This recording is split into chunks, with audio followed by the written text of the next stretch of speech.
Hello दोस्तों, आप सबका स्वागत है अपने चैनल कोमल केपी स्टोरी में। दोस्तों, मैं आप सबको एक छोटी सी आशा और उम्मीद के साथ एक कहानी सुनाती हूँ। आशा करती हूँ ये कहानी आप लोग को जरूर पसंद आएगी। तो चलिए शुरू करते हैं। राजा और किसान की कहानी।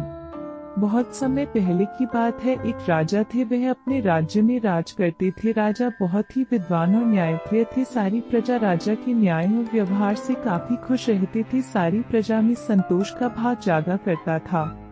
एक दिन उसी राज्य में एक किसान के घर चोरी हो गई। किसान चोरी की बात सुनकर दुख से परेशान हो गया। उसे समझ में नहीं आ रहा था कि अब वह क्या करे। चोरी किए हुए धन को कैसे वापस पाए। किसान राज्य के अन्य सभी लोगों से सलाह मांगने लगा। तभी दरबारी ने उसे सुझाव दिया, राजा के दरबार में जाओ। राजा चोरी किए हुए धन का अवश्य पता लगाएंगे और उसके साथ जरूर न्याय होगा।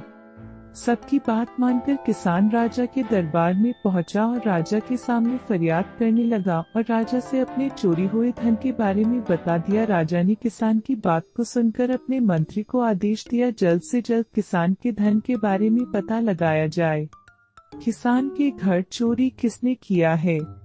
लॉर्ड राजा का मंत्री भी राजा की तरह काफी विद्वान और समझदार था, जिस पर राजा को बहुत अधिक विश्वास था। राजा की आज्ञा पाते ही मंत्री ने चोरों के पता लगाने का काम शुरू कर दिया। शाम को जब मंत्री अपने घर पहुंचा तो चिंता की लकीरें उसके माथे पर साफ साफ दिखाई दे रही थी। मंत्री चोरों का पता लगाने के लिए उपाय खोज रहा था। इतने में मंत्री की पत्नी ने तुरंत अपने पति की चिंता को जान गई और चिंता का कारण पूछने लगी। मंत्री ने चोरी की गई सारी बातों को बता दिया। मंत्री की पत्नी ने अपने बुद्धि का उपयोग करके बोली, मैं आपको एक उपाय बताती हूँ। इतना कहकर मंत्री की पत्नी ने कहा कि आप उस किसान के घर कुछ धन रखवा दीजिए और घोषणा करवा दीजिए कि राजा ने किसान के धन की भरपाई कर दिया है और चोरी के बदले राजा ने दोगुना धन भी दिया है। मंत्री अपनी पत्नी की बात मान लेता है।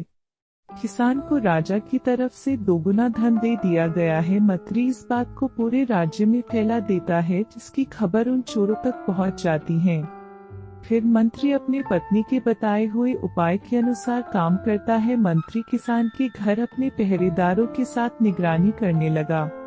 मंत्री ने अपने पहरेदारों के साथ भेष बदलकर किसान के घर रात में पहरा देने लगे। उधर चोरों में लालच की भावना और ज्यादा बढ़ जाती है। वे फिर से किसान के घर चोरी करने पहुंच जाते हैं। अंधेरी रात में उन चोरों ने अपना चेहरा ढककर किसान के घर में फिर से चोरी करने पहुंच गए। सारा धन जल्दी जल्दी से इकट्ठा करके वे बाहर निकलने लगे। इतने में उन चोरों के सामने मंत्री और उनके पहरेदारों ने उन्हें घेर लिया। फिर इसके बाद उन्हें तुरंत पकड़ लिया। अगले दिन राजदरबार में राजा के सामने उपस्थित किया गया तो चोरों ने शर्मिंदगी से अपनी गलती मान लिया और राजा को अपने चुराए हुए सारे धन के बारे में बता दिए, जिसके बाद किसान को अपना सारा धन एक बार फिर से वापस मिल गया। राजा ने उन चोरों को कारागार में डालने का आदेश दिया। चोर क्षमा याचना करने लगे हैं तो राजा बोले, तुम लोग चोरी करना छोड़ दो तो तुम्हें कारागार में नहीं डाला जाएगा। चोरों ने फिर कभी न चोरी न करने का प्रण लिया। राजा ने उन चोरों को किसान के खेतों में 1 साल तक काम करने को कहा। सब राजा के न्याय से बहुत ही खुश हुए। पूरे दरबार में राजा की जय जयकार होने लगा। इस प्रकार सभी को न्याय मिल गया। दोस्तों, यदि आपको मेरी यह कहानी पसंद आई हो तो वीडियो को लाइक करिए, चैनल को सब्सक्राइब करिए। मिलते हैं अगले दिन नई वीडियो नए जोश के साथ। तब तक के लिए बाय बाय।